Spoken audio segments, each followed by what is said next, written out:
उत्तर प्रदेश भू राजस्व संहिता 2006। फिर से हम एक लेक्चर दिए थे, लेकिन फिर से आपका चूंकि थोड़ा बहुत आपका बीच में थोड़ा डिस्टरबेंस भी एक दो दिन हो गया, इस बीच आपका कुछ व्यक्तिगत कारणों से, इसलिए फिर से हम एक बार इस कानून की शुरुआत करते हैं।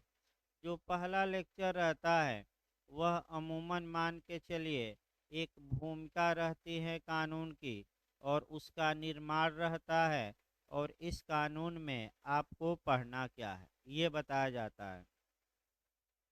देखिए, आपका एकदम प्राचीन काल से इतिहास को उठाया जाए, और प्राचीन काल से आप इतिहास वाइज पढ़िए, और भूमि के बारे में जो एकदम प्राचीन काल से नियम थे वे हम बताते हैं। और तब आपका आधुनिक काल में हम आते हैं। देखिए, जहाँ तक आपका प्राचीन काल की बात थी, प्राचीन काल में जो प्रॉपर्टी संबंधी राइट थे, जो भूमि संबंधी अधिकार थे, वह अध्यसनवाद पर आधारित था। अध्यसनवाद का मतलब पजेशन पर आधारित था, यानी कि कब्जे पर आधारित था। अर्थात इसका मतलब कि जो व्यक्ति किसी जमीन पर या किसी भूमि पर सबसे पहले कब्जा जमा लेता था, आधिपत्य कर लेता था, उस व्यक्ति की वह जमीन हो जाती थी। फिर एक बार देखिए, यानी कि आपका शुरुआती दौर में जनसंख्या कम थी, जमीन ज़्यादा थी, कोई समस्या नहीं होती थी, और चूंकि जमीन अपराध थी, अतः जो व्यक्ति जिस जमीन पर पहले कब्जा कर लेता था उसकी जमीन वह हो जाती थी। ये शुरुआती दौर में ये माना जाता था कि अगर जो व्यक्ति आपका घास साफ किया जमीन पर, और आपका उसमें बीज बो दिया, वह जमीन उस व्यक्ति की हो गई। यानी कि इसका मतलब रेस नलियस भी कह सकते हैं, जो हमने आपको जुरिस्प्रूडेंस में भी बता रखा है।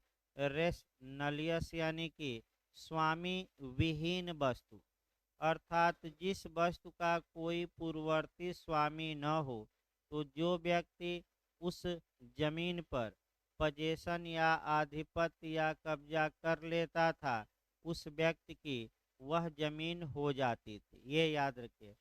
और रेस नलियस पर आपका ये गुड फाइंडर भी याद रखना है। जुरिस्प्रूडेंस में मैं बताया था कि गुड फाइंडर का मतलब कि जो अगर किसी वस्तु पर किसी का कब्जा नहीं है, पड़ा हुआ माल है, तो जो व्यक्ति सबसे पहले उस पर कब्जा कर लेता है, अमूमन उस वस्तु का वही स्वामी माना जाता है। अगर स्वामी दूसरा निकला तब तो भाई बात अलग है, नहीं निकला तो पोजीशन के आधार पर किसका जन्म हो जाएगा, ओनरशिप का, यानी कि स्वामित्व का। और एविडेंस की धारा 110 भी कोरिलेट करना है कि कब्जा स्वामित्व का प्राइमा फेसाई एविडेंस होता है, प्रथम दृष्टया साक्ष्य होता है। मामला चलता रहा, आपका चलता रहा, और आपका मैंने कह सकते हैं कि धीरे धीरे जमीन का महत्व समझ में आने लगा, क्योंकि जमीन से ही अन्य उत्पन्न होता था।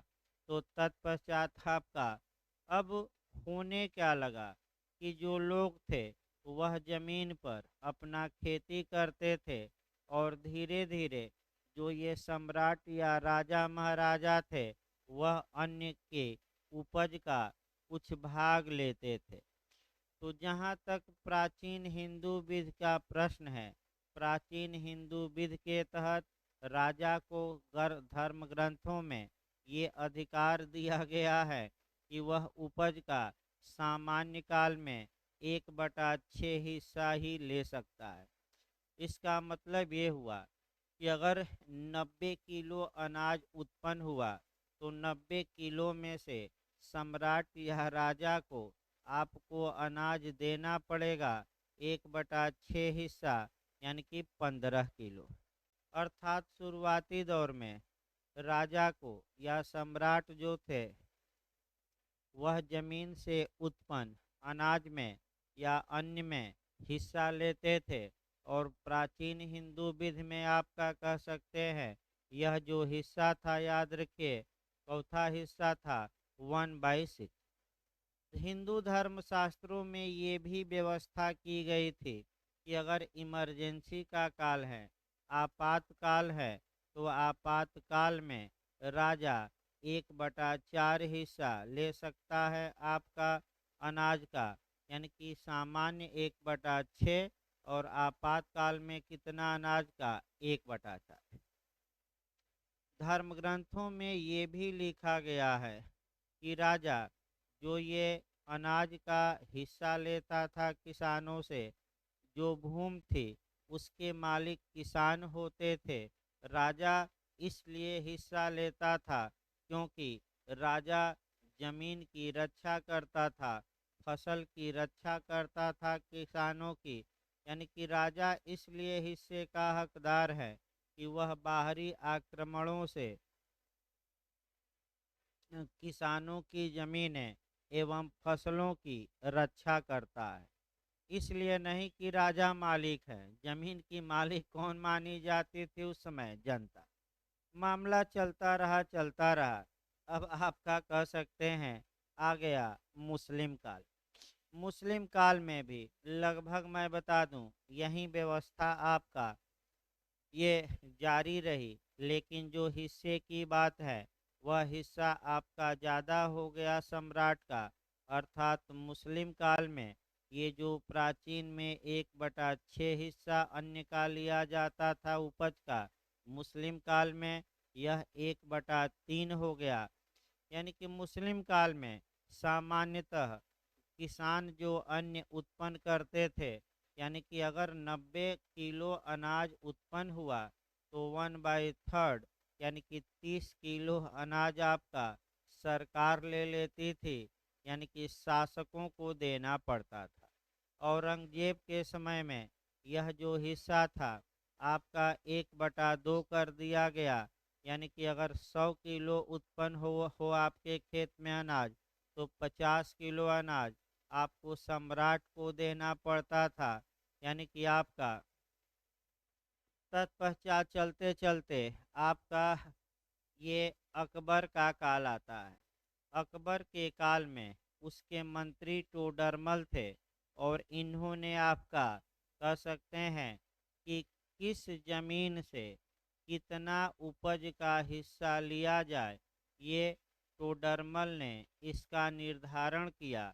और सबसे पहले भूमि की उर्वरा शक्ति के आधार पर ये निश्चित किया गया कि किस भूमि से कितनी मालगुजारी ली जाए। इसको मालगुजारी कहते हैं।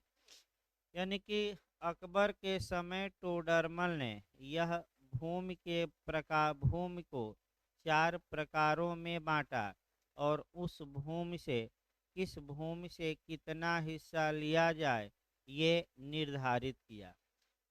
देखिए, वर्तमान समय में सरकार जो मालगुजारी लेती है या भू राजस्व किसानों से लेती है, अब अन्य के उपज के रूप में नहीं लेती, बल्कि धन के रूप में, यानी कि आपका रुपया पैसा के रूप में लेती है। ये पहले याद रखिए। अब अनाज नहीं सरकार को किसान देते हैं कि इतना हिस्सा लीजिए।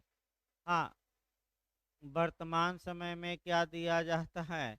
तो वर्तमान समय में आपका धन दिया जाता है, उसको रेवेन्यू या भू राजस्व या मालगुजारी कहिए।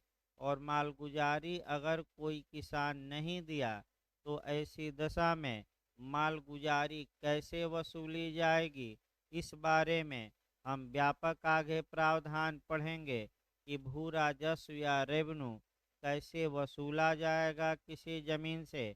इस बारे में व्यापक प्रावधान उत्तर प्रदेश भू राजस्व संहिता 2006 में किया गया है। यानी कि 50 से अधिक धाराएं आपका जो मिलेंगी इसमें, कैसे मालगुजारी वसूली जाएगी उसी में मिलेगी। आपका गिरफ्तार किया जाएगा कि बैंक लाकर सीज होगा, कि संपत्ति किसान की बेचवाई जाएगी, कि क्या होगा, कि गिरफ्तार करके जेल भेजा जाएगा, ये सारे प्रावधान हम बताएंगे। और इसको बताते समय सीपीसी का याद रखिएगा, निर्णीत ऋणी, यानी कि निर्णीत ऋणी का जो प्रावधान सीपीसी में बताया गया है वह भी हम बताएंगे। लेकिन आपका टोडरमल ने, ये याद रखिए, इतिहास अभी आपका बताया जा रहा है। सर्वप्रथम टोडरमल ने जमीनों का 4 वर्गों में बंटवारा किया। यह बंटवारा उर्वरा शक्ति के आधार पर किया गया था, और आज भी जो टोडरमल की व्यवस्था थी वही व्यवस्था हमारे यहाँ आज भी लागू है। यानी कि आज भी जो भू राजस्व का निर्धारण होता है, सरकार को कितना आप जमीन के लिए पैसा देंगे, टैक्स देंगे कहिए एक तरह से, इसका निर्धारण वर्तमान समय में भी मैं बता दूं, जमीन की उर्वरा शक्ति के आधार पर ही होता है। यानी कि जो जमीन ज़्यादा उपजाऊ है उसका भू राजस्व ज़्यादा होगा, और जो ऊसर हैं उसका भू राजस्व माफ भी हो जाएगा, क्योंकि ऊसर जमीन में तो कुछ हो ही नहीं रहा है, तो कहाँ से किसान आपका कह सकते हैं कि पैसा दे। तो ज़मीनों को बांटा गया है, कम उपजाऊ ज़्यादा उपजाऊ वो अलग बात है, उतना आपका आगे बताया जाएगा। चलते चलते आपका अंग्रेजी काल आता है और लॉर्ड कार्नवालिस आता है, आपका वायसराय या गवर्नर जनरल कहिए। और लॉर्ड कार्नवालिस ने सबसे पहले अस्थाई बंदोबस्त का प्रावधान किया। अब अस्थाई बंदोबस्त के तहत होता क्या था, यहीं से आपका थोड़ा बहुत मामला चेंज होगा। देखिए, जब लॉर्ड कार्नवालिस आया, अंग्रेजी ने अस्थाई बंदोबस्त किया। अस्थाई बंदोबस्त में देखिए हुआ क्या, एक तरफ अंग्रेजी सरकार हो गई और दूसरी तरफ एक बीच में वर्ग सृजित कर दिया गया, जिसे आप जमींदार वर्ग कहिए, ता लूकेदार कहिए, या मध्यवर्ती कहिए। और इधर आपका तीसरा वर्ग हो गया किसान। यानी कि जो किसान और सरकार के बीच सीधा संबंध था, और किसान सीधे सरकार को मालगुजारी देते थे, जब कार्नवालिस आया तो इस सिस्टम को बदला और बीच में एक जमींदार वर्ग उत्पन्न हो गया, या मध्यवर्ती वर्ग, या मलाईदार परत वर्ग भी हम कह सकते हैं। अब अंग्रेजी सरकार ने किया क्या कि जो जिले थे या जो गांव थे या कई जो जिले थे, उनका आपका मालगुजारी या वसूलने का जो अधिकार था वह आपका नीलाम होता था और इन जमींदारों को दे दिया जाता था। जमींदार किसान से लगान वसूलते थे और मालगुजारी सरकार को देते थे। अब यहाँ से आपको थोड़ा बहुत टर्न लेना है नियम को। ये यानी कि जमींदार किसान से लगान वसूलते थे, याद रखिएगा। और ये जो जमींदार हैं ये सरकार को पैसा देते थे, उस पैसे को हम भू राजस्व, यानी कि उस पैसे को हम मालगुजारी कहते थे। यानी कि जमींदार किसानों से जो धन जमीन के लिए वसूलते थे या अनाज, वह लगान, और जमींदार आपका जो पैसा सरकार को देते थे उसे माल गुजारी या भू राजस्व कहते हैं। अब इसमें होता क्या था इस व्यवस्था में, अब जमींदार 1 वर्ष या कई वर्षों के लिए आपका सरकार से समझौता करके 5 जिला, 10 जिला या पूरा प्रदेश या एक जिला आपका नीलामी में लेते थे, और सरकार से यह वादा करते थे कि मैं इतना पैसा आपको दूंगा सरकार से। और इन गांवों से, इन जिलों के किसानों से ये जो जमींदार थे ये लगान वसूलते थे। अब जमींदार करने क्या लगे ये थोड़ा देखना है आपको। ये जमींदार किसान के पास जाते थे किसान से लगान वसूलते थे। अगर कोई किसान लगान नहीं दे पाता था तो जमींदार उसकी संपत्ति को जब्त कर लेते थे, हथिया लेते थे। अतः मान लीजिए किसी साल बारिश ही नहीं हुई और बारिश न होने के कारण अन्न ही उत्पन्न नहीं हुआ, यानी कि अकाल पड़ गया, तो ऐसी कंडीशन में क्या हो? अब भाई लगान कहाँ से आपका किसान दे? फिर भी ऐसी कंडीशन का लाभ जमींदार बस उठाते थे, और जो किसान भू राजस्व में लगान नहीं दे पाते थे उनकी जमीनें ये जो जमींदार थे वो हड़प लेते थे। अतः जमींदारों के पास सैकड़ों बीघा, हजारों बीघा जमीन हो गई, और किसान बेचारे आपके कह सकते हैं कि जमीन विहीन हो गए। आप इसको देख सकते हैं, लगान फिल्म को भी देख सकते हैं। इस लग बारिश हो नहीं रही है, लगान को माफ करवाने के लिए क्रिकेट मैच खेला जा रहा है, और ये हो रहा है कि अगर हम जीत जाएंगे तो पूरी लगान क्या कर दी जाएगी, माफ, और हार जाएंगे तो हम लगान देंगे। क्यों? क्योंकि लगान न देने पर ये जो जमींदार थे ये जमीनें क्या कर लेते थे, किसानों से छीन लेते थे। चलता रहा मामला, चलता रहा। इसी बीच भारत आज़ाद हो गया। जब भारत आज़ाद हो गया तो भारत एक डेमोक्रेटिक कंट्री घोषित किया गया, एक समाजवादी राज्य घोषित किया गया। आपका नीति निर्देशक तत्व बनाया गया। नीति निर्देशक तत्वों में अनुच्छेद 38 में 38 में ये डिस्ट्रीब्यूटिव जस्टिस रखा गया, वितरणात्मक न्याय रखा गया। वितरणात्मक न्याय का मतलब ये हुआ कि समाज में जो उपलब्ध संसाधन है वह एक व्यक्ति के पास संकेंद्रित न हो, एक व्यक्ति के पास एकत्रित न हो, बल्कि समाज में वो क्या किया जाए, समान रूप से उसका बंटवारा हो।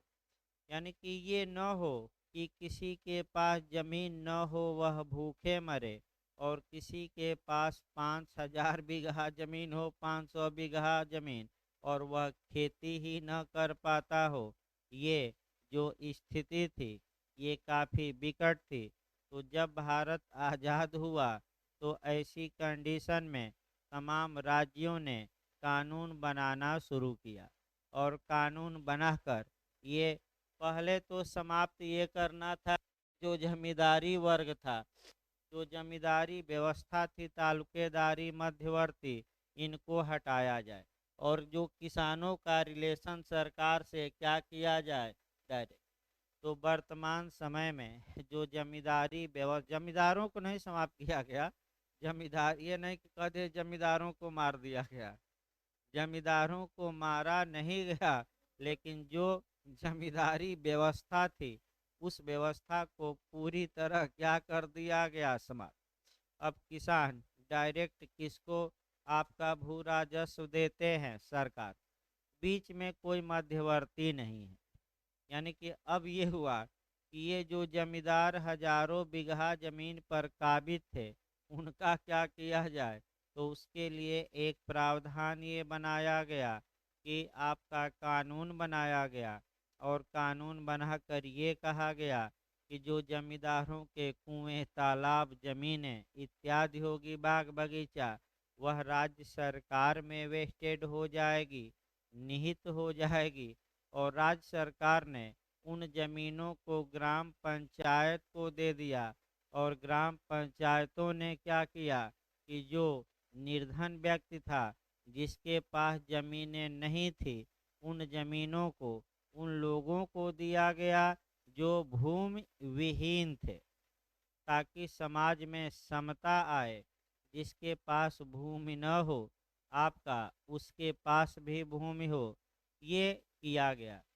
इसके लिए जब आज़ादी मने इसके लिए उत्तर प्रदेश में क्या किया गया, हमें ये देखना है मुख्य रूप से। देखिए उत्तर प्रदेश में आपका कह सकते हैं कि उत्तर प्रदेश में, उत्तर प्रदेश कई आपका छोटे छोटे राज्यों में बटा था।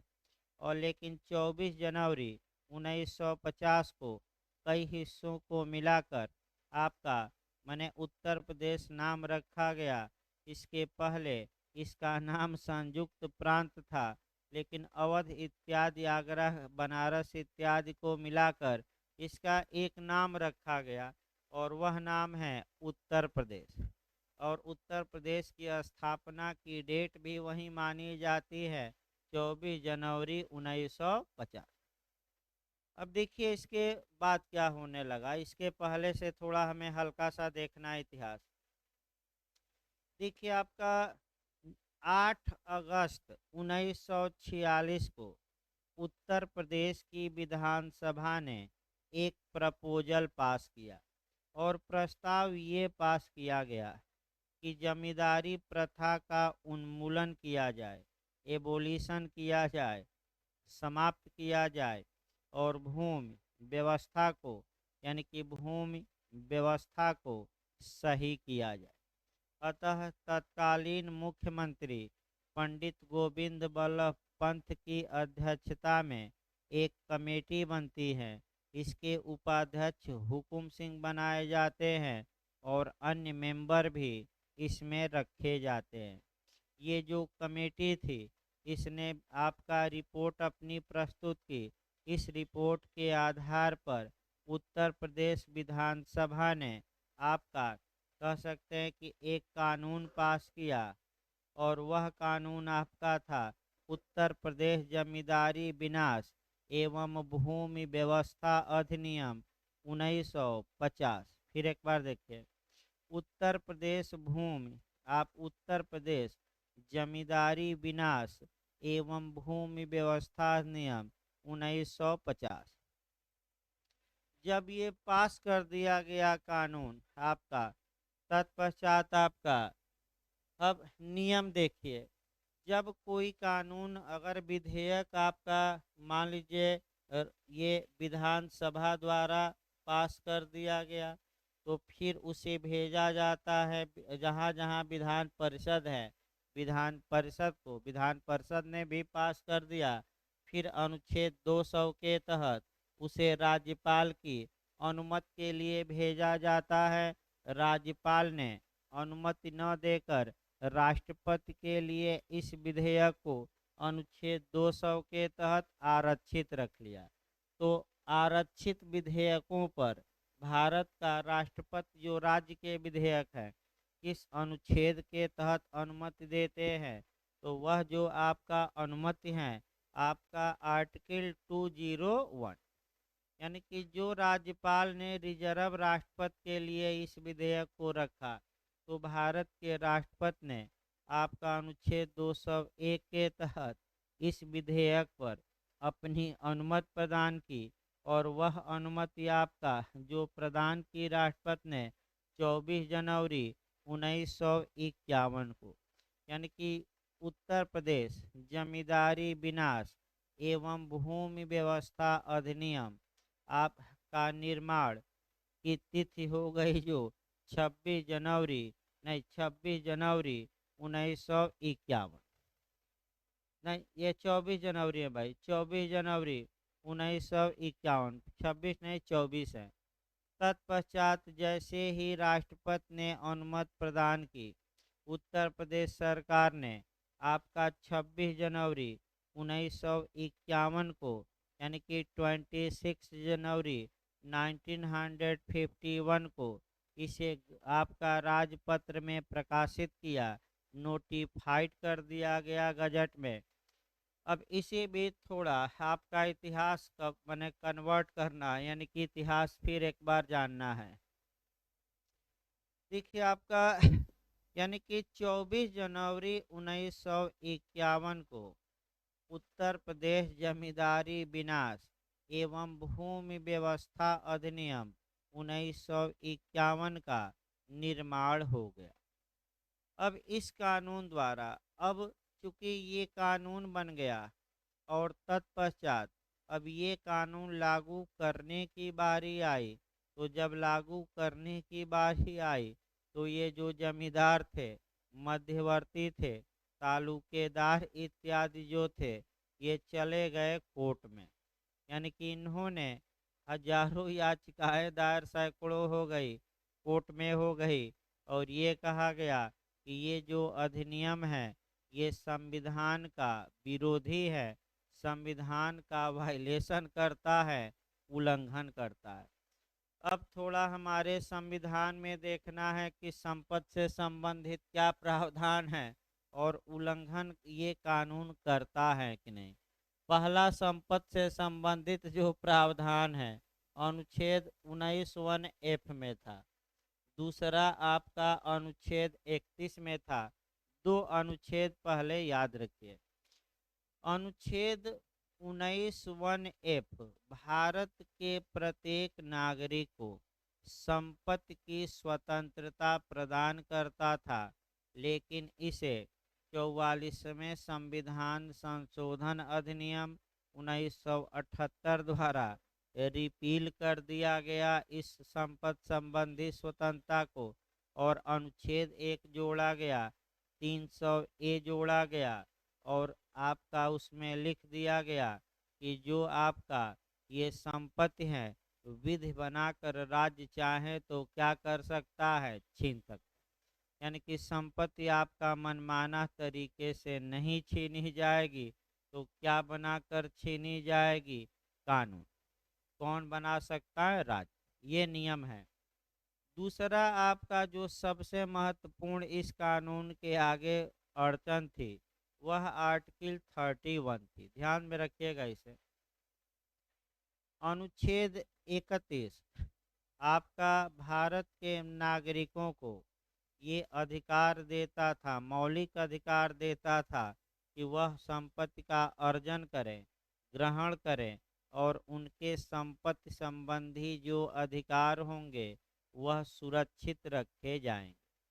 अब आप खुद सोचिए, भाई जमींदारों से जमीन छीननी है और संविधान हमारा कह रहा है कि जो संपत्ति संबंधी अधिकार हैं वह सुरक्षित रहेंगे, तब तो जमींदार जीत ही जाएंगे और कानून ध्वस्त हो जाएगा, क्योंकि अनुच्छेद 31 का क्या करेगा, कानून उल्लंघन।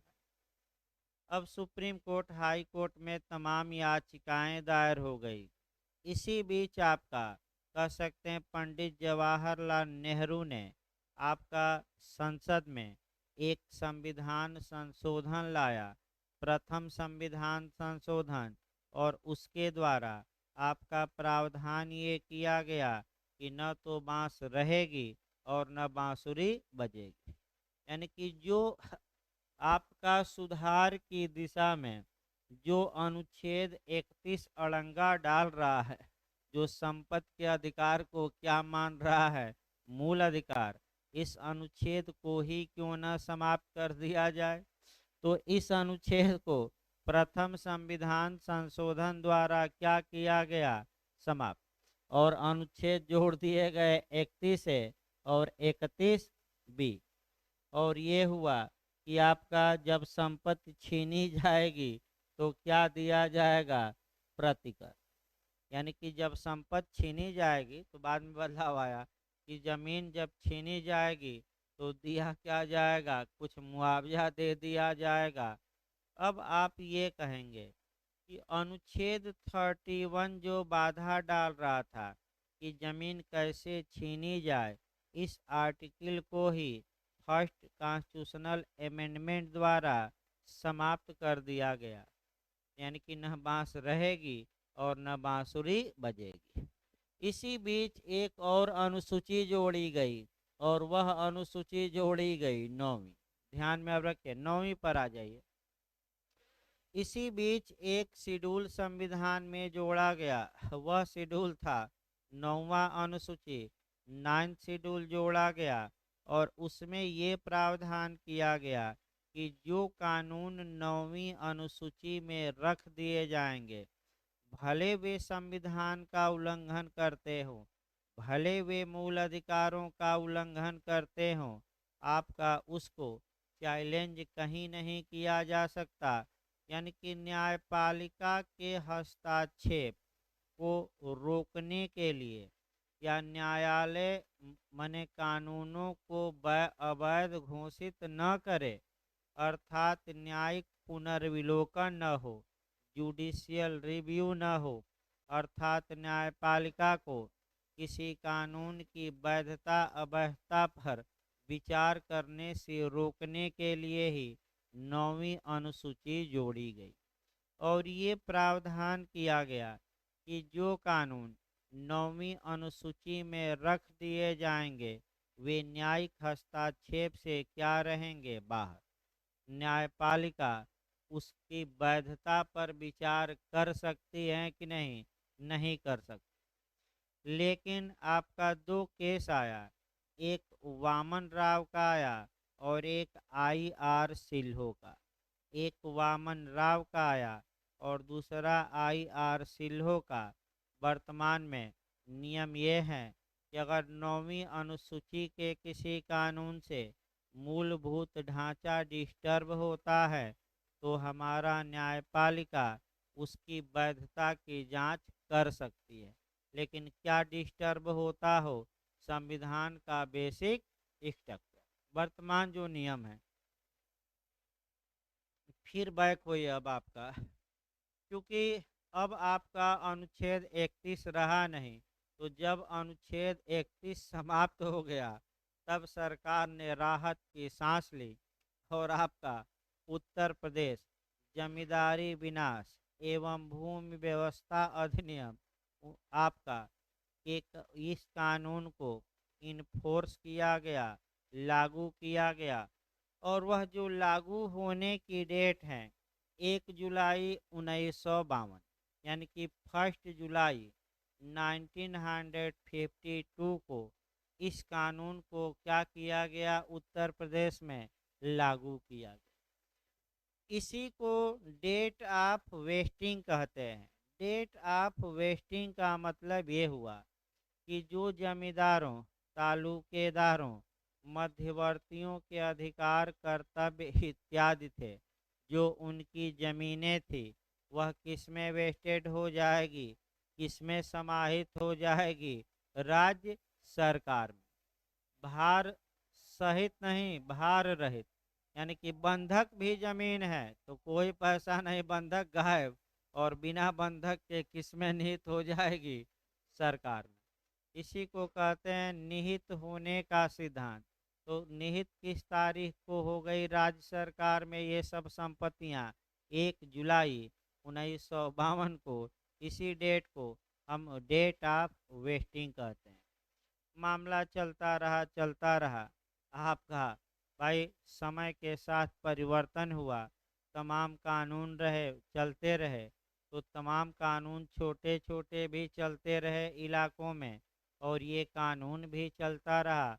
अब हमारी सरकार ने वर्तमान में सोचा क्यों न इन सभी कानूनों को समाप्त करके एक नया कानून बनाया जाए। तो टोटल मैं बता दूं, 39 कानूनों को समाप्त करके और एक नया कानून अब बनाया गया है। वह नया कानून है उत्तर प्रदेश रेवेन्यू कोड, उत्तर प्रदेश भू राजस्व संहिता 2006। तो यानी कि छोटे छोटे जो क्षेत्रों में कितने कानून थे, ये तो कानून था ही, उत्तर प्रदेश जमींदारी विनाश एवं भूमि व्यवस्था अधिनियम। इसके अलावा भी 38 छोटे छोटे कानून थे जो भिन्न भिन्न उत्तर प्रदेश के क्षेत्रों में क्या थे, लागू। अब ये हुआ कि भाई सबके लिए एक जैसी व्यवस्था कर दी जाए।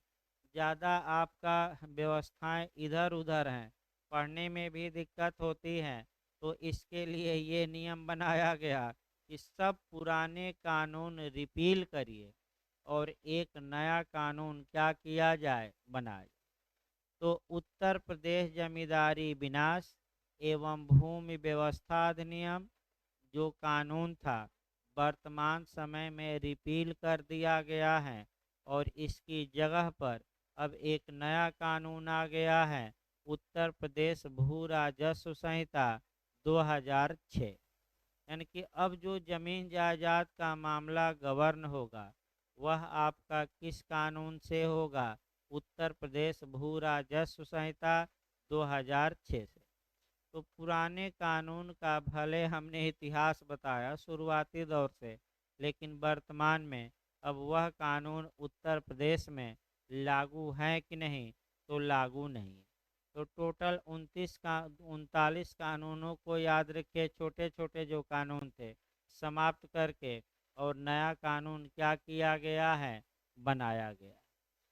अब आगे देखा जाए आपका, आगे थोड़ा बहुत आपका जो देखना है वह आपका एक तो ये प्रतिकर वाला सिस्टम देखना है कि सरकार ने ये संशोधन किया कि जिस व्यक्ति की जमीन ली जाएगी, एक्वायर या अधिग्रहित की जाएगी, सरकार उसको कंपसेशन देगी, यानी कि प्रतिकर देगी। अब होता क्या था कि सरकार किसानों की जमीन लेती थी, प्रतिकर, भाई प्रतिकर का मतलब ये हुआ कि जितना की ज़मीन है उतना आप पैसा दीजिए, यानी कि अगर 100 रुपया की ज़मीन है तो सरकार कितना प्रतिकर दे, 100 रुपया।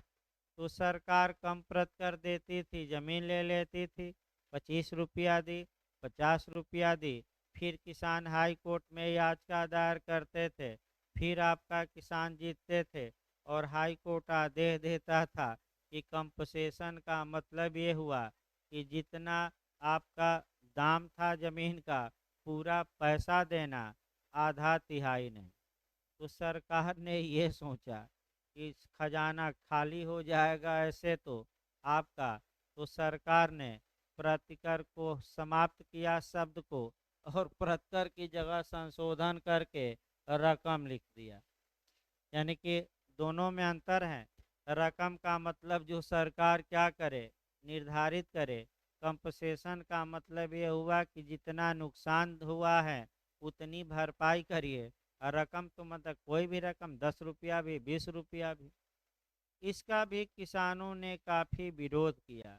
विरोध वर्तमान समय में जो नियम है कि अगर किसी व्यक्ति की जमीन ली जाती है तो वर्तमान समय में सामान्यतः आपका जो सर्किल रेट है, जो ज़मीन का उस इलाके का सरकारी रेट है, उसका 4 गुना मुआवजा दिया जाता है।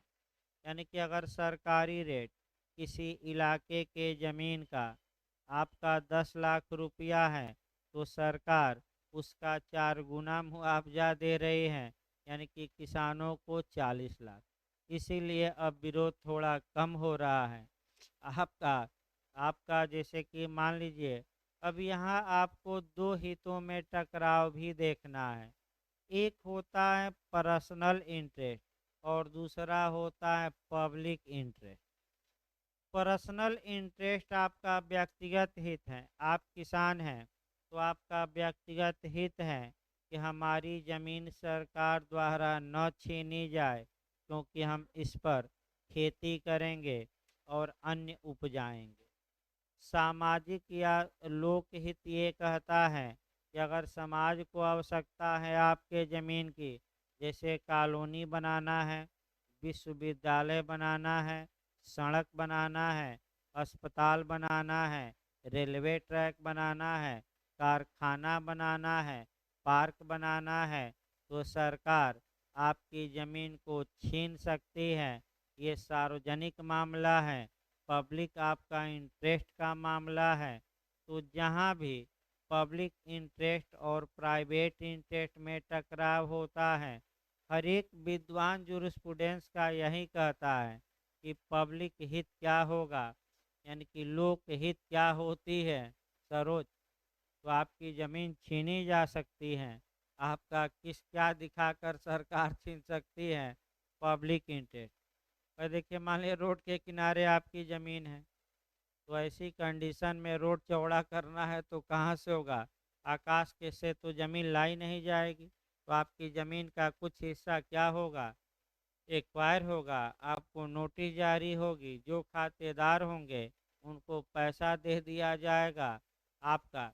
तो तमाम लोग वर्तमान समय में ये चाह रहे हैं कि हमारी ज़मीन सरकारी माने चला जाए, सरकार ले ले और हमें क्या दे दे, पैसा। आपका ये भी हो रहा है। आगे बढ़ा जाए, फिर आपका बैक होइए।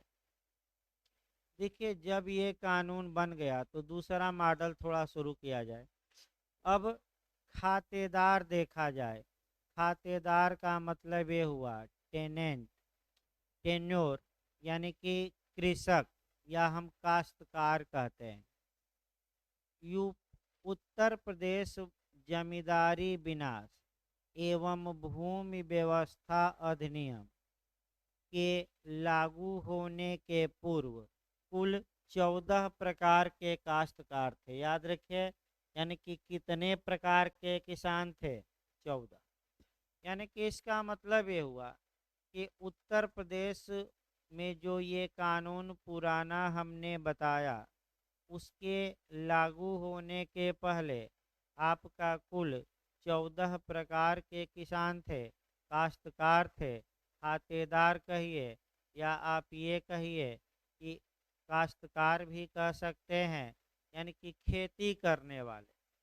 ये जो 14 प्रकार के खेती करने वाले थे, संपत्ति में जो इनके अधिकार थे वह भिन्न भिन्न थे।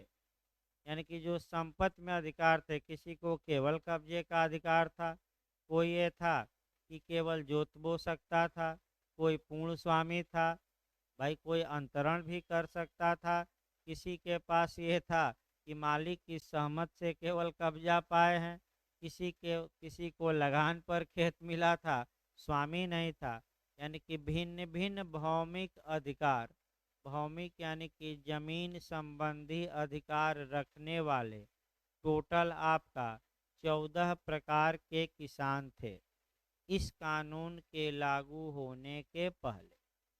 तो सरकार ने इन 14 प्रकारों को, यानी कि जो विभिन्न खातेदारों का वर्ग था, उस वर्ग को कम किया और इस वर्ग को आपका 4 भागों में बांट दिया। यानी कि इसका मतलब ये हुआ कि 4 भागों में बांट दिया। यानी कि जो उत्तर प्रदेश जमींदारी विनाश एवं भूमि व्यवस्था कानून 1 जुलाई 1952 से लागू किया गया, उसमें जो किसानों का प्रकार बताया गया वो कितना बताया गया? 4। एक आपका भूमिधर, इंग्लिश में भी भूमिधर ही कहते हैं, एक आपका भूमिधर बनाया गया। दूसरा अधिवासी, अधिवासी बनाया गया। तीसरा आपका सीरदार, सीरदार बनाया गया। और चौथा आसामी। सबसे आपका भूमिधर, भूमिधर को प्राप्त था और सबसे कम अधिकार आसामी, आसामी यानी कि किराएदार कहिए, टेनेंट, किराएदार को प्राप्त था। अब ये हुआ था कि ये जो आसामी हैं अगले 5 साल के बाद अपने आप समाप्त हो जाएंगे। देखिए, अधिकारों में भी सबसे ज़्यादा अधिकार संपत्ति पर भूमिधर को रखा गया, उससे थोड़ा कम अधिकार किसको था? आदिवासी को। आदिवासी से भी कम अधिकार किसको था? सीरदार को। और सीरदार सबसे कम अधिकार वाला व्यक्ति कौन था? आसाम। अब ये हुआ था कि जो ये आपका कह सकते हैं कि अब आपका इसमें आसामी, अब ये हुआ था कि जो ये अधिवासी था, यानी कि आपका कह सकते हैं कि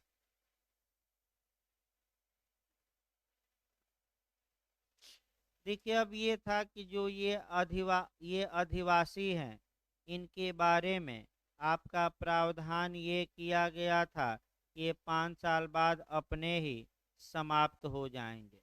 लेकिन सरकार ने इनके साथ इंसाफ किया और 5 साल पहले ही 30 अक्टूबर 1954 ईस्वी को जितने भी अधिवासी थे उन्हें सिरदार बना दिया। यानी कि जो ये अधिवासी आपका क्या बन गए?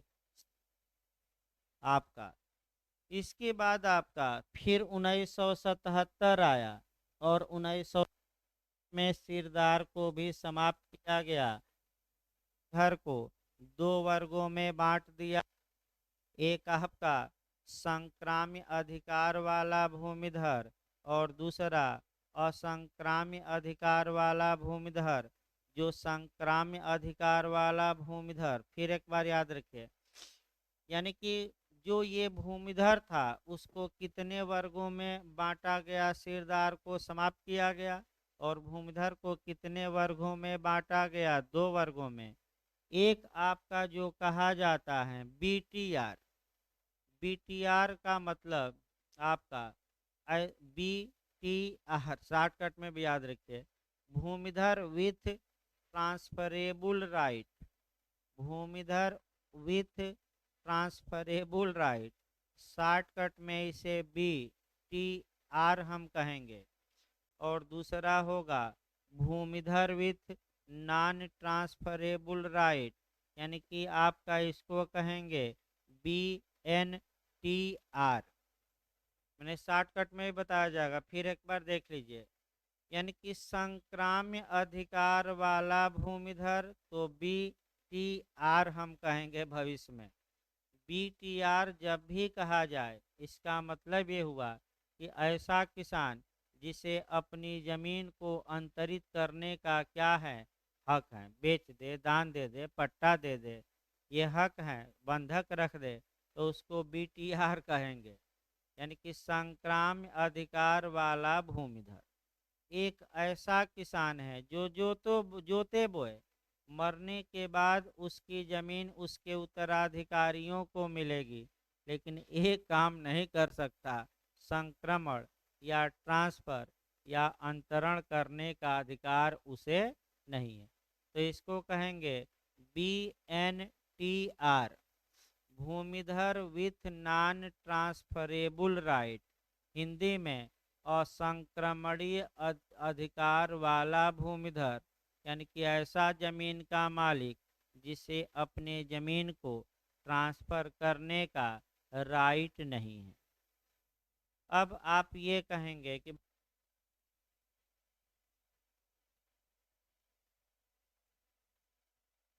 हेलो, इसको दो भागों में बांट दिया गया 1977 में, एक बीटीआर,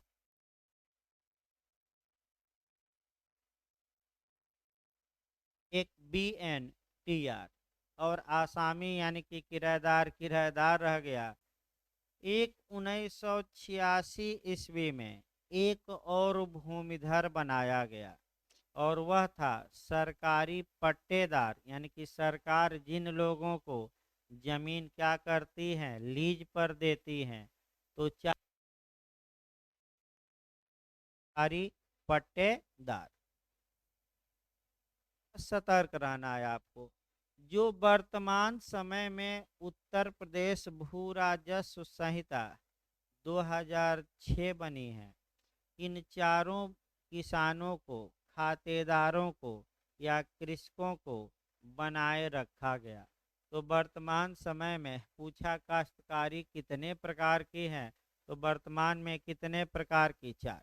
अब रट डालिएगा कौन कौन है। संक्राम्य अधिकार वाला भूमिधर, दूसरा कौन है, असंक्राम्य वाला भूमिधर, तीसरा आसामी, और एक चौथा सरकारी पट्टेदार। ये चार प्रकार के। इसमें अधिकार सबसे ज़्यादा आपका संक्राम्य अधिकार वाले भूमिधर को होगा, उससे थोड़ा कम होगा असंक्राम्य वाले को, उससे कम होगा आसामी, यानी कि किराएदार, आपका किराया दे रहा है, जोत बो रहा है जमीन को। और आपका सरकारी पट्टेदार, सरकार ने दिया है लीज पर, स्वामित्व नहीं दिया, कब्जा दिया है कि कुछ धन दो और जोतो वो।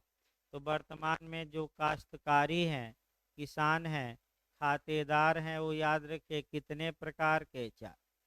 अब यही क्वेश्चन आपका आ जाइए, यही क्वेश्चन आपका बनता है। पहले मॉडल मेंस का बताया जाए, क्योंकि पहला क्वेश्चन मेंस का, हेलो, उठा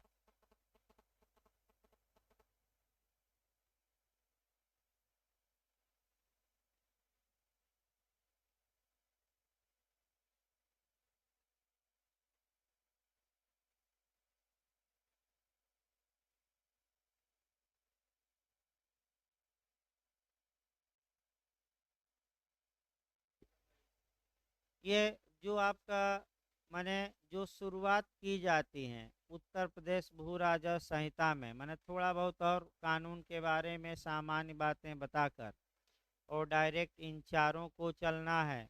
अब देखिए आपका क्या क्या पूछा जाता है कि संक्राम्य अधिकार वाला भूमिधर कौन होगा, इसके अधिकारों का उल्लेख करिए। फिर आपका सब असंक्राम्य अधिकार वाला भूमिधर कौन होगा, इसके अधिकारों का उल्लेख करिए। फिर आपका पूछ सकता है इसी में आपका तमाम चीज़ें छोटी छोटी पूछ दे। फिर एससी और एसटी का मामला पूछता है कि एससी और एसटी द्वारा संपत्ति के अंतरण का क्या प्रावधान है बताइए। तो एससी का कब अंतरण कर सकता है, एसटी कर सकता है कि नहीं, करता है तो किसको करेगा। इसके बाद आपका तो तमाम जो चीज़ें हैं यानी कि शुरुआती दौर में। इसके बाद आपका बहुत महत्वपूर्ण है आपका समर्पण यानी कि ज़मीन का सरेंडर करना, परित्याग करना, परित्याग करना यानी कि छोड़ देना ज़मीन, समर्पण करना और ज़मीन छीन लेना इत्यादि। इसके बाद जो सबसे महत्वपूर्ण रहेगा डिक्लेरेटरी वाद, घोषणात्मकवाद, यानी कि जो संक्राम्य अधिकार वाला भूमिधर है वह जाए और जाकर आपका तहसील माने उप जिलाधिकारी के यहाँ या तहसीलदार के यहाँ माने उप जिलाधिकारी के यहाँ एक एप्लीकेशन दे कि हजूर जो हमारी कृषि भूमि है ये हम अब खेती नहीं करेंगे और इसकी घोषणा करिए कृषि से भिन्न क्षेत्र की, यानी कि हम इस पर व्यापार करेंगे, व्यवसाय करेंगे, अब खेती करना हमारे बस की बात। तो फिर एक बार याद रखिए, जैसे ही एक घोषणा की जाएगी वैसे ही उस जमीन पर ये कानून अप्लाई नहीं होगा। अब तमाम उसका प्रभाव होता है।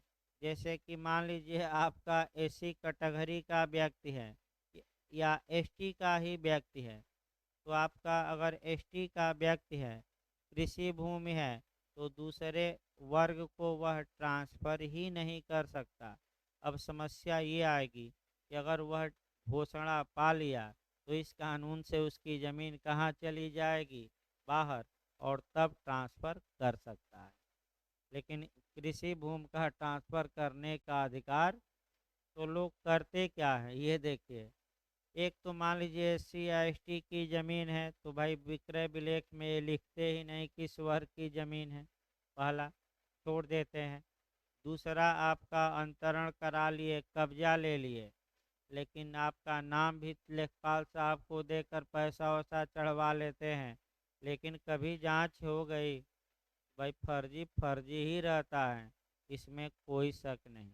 याद रखिए, वो अलग बात है कि आप कब्जा जमाए हुए हैं, उसको पैसा दिए हैं, लेकिन जिस दिन चाहें अगर आपका जांच हो गई तो आपका पैसा भी डूब जाएगा और सब कुछ स्वाहा हो जाएगा। इसीलिए मैं बार बार कह रहा हूँ आपका लास्ट में भाई